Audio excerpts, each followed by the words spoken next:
Hello friends, आज हम लोग ये जो बोर्ड पे लिखा हुआ है इंग्लिश का सेंटेंसेस उसको हिंदी में समझने की कोशिश करेंगे कि इंग्लिश में जो सेंटेंसेस लिखा हुआ है इसका हिंदी में मीनिंग क्या है। तो fables and short stories that convey simple moral teachings, ये एक सेंटेंसेस है। तो फेबल्स क्या होता है? दंत कथाएं। फेबल मतलब दंत कथा और एस लग गया तो क्या हो गया? कथाएं। अब ये दंत कथाएं क्या होता है?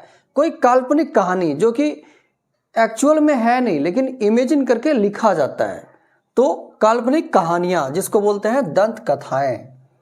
शॉर्ट मतलब क्या होता है? छोटा। स्टोरी मतलब कहानी और एस लग गया है स्टोरीज, प्लूरल हो गया है तो कहानियां। डेट कन्वे मतलब क्या होता है? कन्वे मतलब होता है बताना। कन्वे, किसी को कुछ बताना होता है तो क्या बोलते हैं? कन्वे कर दो आप, convey. Simple moral teaching. Simple मतलब क्या? साधारण या सामान्य। मोरल क्या होता है? नैतिक। मोरल मतलब नैतिक। और टीच मतलब होता है पढ़ाना। TEACH, टीच मतलब शिक्षा देना या पढ़ाना। तो टीचिंग मतलब क्या होता है? पढ़ाई या शिक्षा। और यहां पे लग गया है एस तो शिक्षाएं। शिक्षा नहीं, शिक्षाएं, क्योंकि एस लग गया, प्लूरल है। तो जो एक सेंटेंसेस है, fables are short stories that convey simple moral stories, इसका सबका हमें हिंदी में मतलब पता लग गया कि इसका हिंदी में मीनिंग क्या होता है। अब इसको समझेंगे कैसे? मतलब ये जो सेंटेंसेस है ये कौन सा सेंटेंस है, कैसे समझेंगे? ऐसे तो एक तरफ से बोल नहीं सकते कि दंत कथाएं हैं, छोटा कहानियां, ऐसे करके। यहां पे एक बच गया है डेट का मतलब क्या होता है? डेट का मतलब होता है कि, या डेट का मतलब, देखिए डेट का मतलब होता है कि, वह, जो। तो यहां पे जो डेट है इसका मतलब ये जो होगा, जो। यहां पे की या फिर वह नहीं होगा। की इसलिए होता है जहां पे कि कंजक्शन के रूप में डेट आ रहा हो, और डेट वहां पे होता है जहां पे सब्जेक्ट आ रहा हो, वह के लिए। यहां पे जो आएगा। फेबल्स आर शॉर्ट स्टोरीज, दंत कथाएं छोटी कहानियां होती है। आर मतलब है, दंत कथाएं छोटी कहानियां होती हैं। डेट जो, कन्वे बताता है, सामान्य नैतिक शिक्षाएं, जो बताता है। अब ये कन्वे मतलब क्या होता है? बताना या फिर प्रदान करना। तो यहां पे क्या होगा? जो प्रदान करता है सामान्य नैतिक शिक्षाएं, या जो देता है सामान्य नैतिक शिक्षाएं।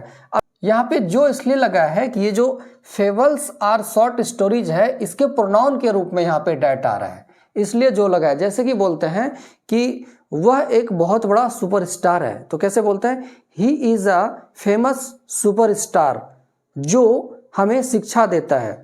हु टीच अस, तो वहां पे हु लगता है, क्यों? क्योंकि वह जो है वह एक सुपरस्टार है, वो पर्सन की बात हो रही है। तो जब पर्सन आएगा तो वहां पे प्रोनाउन के लिए हु लगता है, लेकिन यहां पे पर्सन नहीं है तो यहां पे उसके प्रोनाउन के लिए डेट लगेगा, जो के लिए, जो की मीनिंग देता है। तो fables are short stories that convey simple moral teachings, दंत कथाएं छोटी कहानियां होती है जो प्रदान करता है सामान्य नैतिक शिक्षाएं। अब अगला सेंटेंसेस देखते हैं। They are primarily written for kids. अभी यहां तक देखते हैं, फिर एंड के बाद दूसरा देखेंगे। अभी सेंटेंस खत्म नहीं हुआ है लेकिन एक यहां तक है, उसके बाद फिर अगला इसमें एंड को ऐड करके बोला गया है, जो कि इसका एंड यहाँ पे हुआ है। तो छोटा छोटा करके देखते हैं। एक बार में अगर बड़ा सेंटेंस को रीड करेंगे तो हमें कुछ समझ में नहीं आएगा कि उसका मीनिंग क्या है। तो they are primarily written for kids.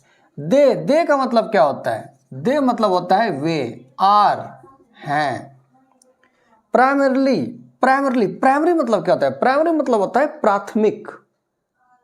तो प्राइमरली मतलब होता है मुख्यतः या सामान्यतः। मुख्यतः प्राइमरली, या मुख्य रूप से। मुख्यतः को क्या बोल सकते हैं? मुख्य रूप से।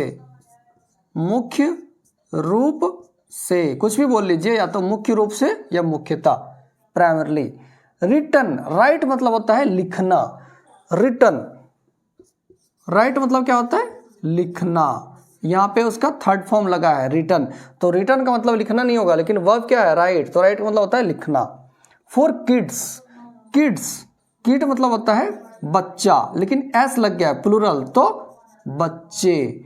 और फोर का क्या होता है, के लिए, फोर क्या है, प्रीपोजिशन है, इसका मतलब होता है के लिए।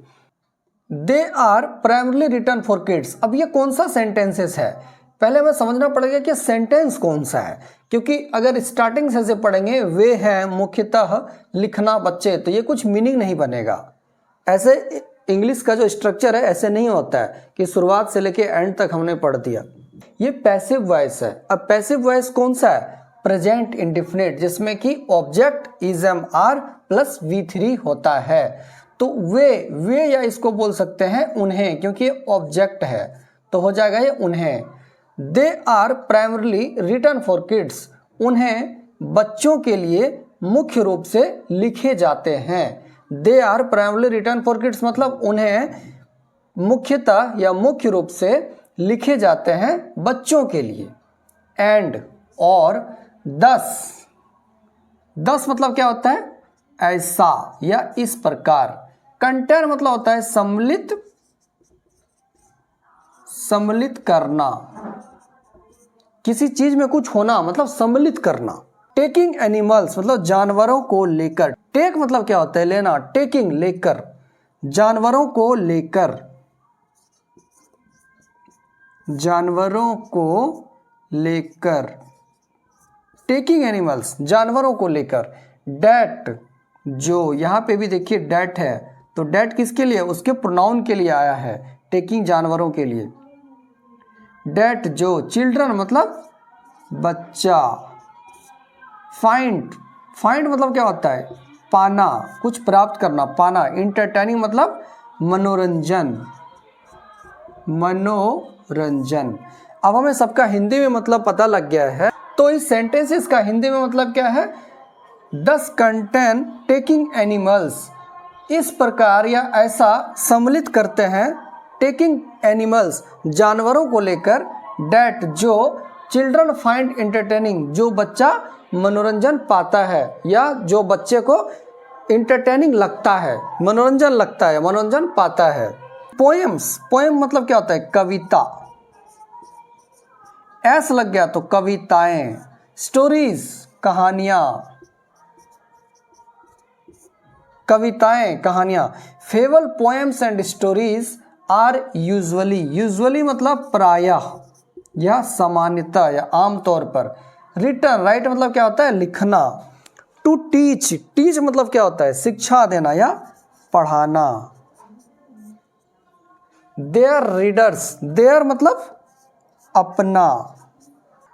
रीड मतलब क्या होता है, पढ़ना। रीडर्स मतलब पाठक।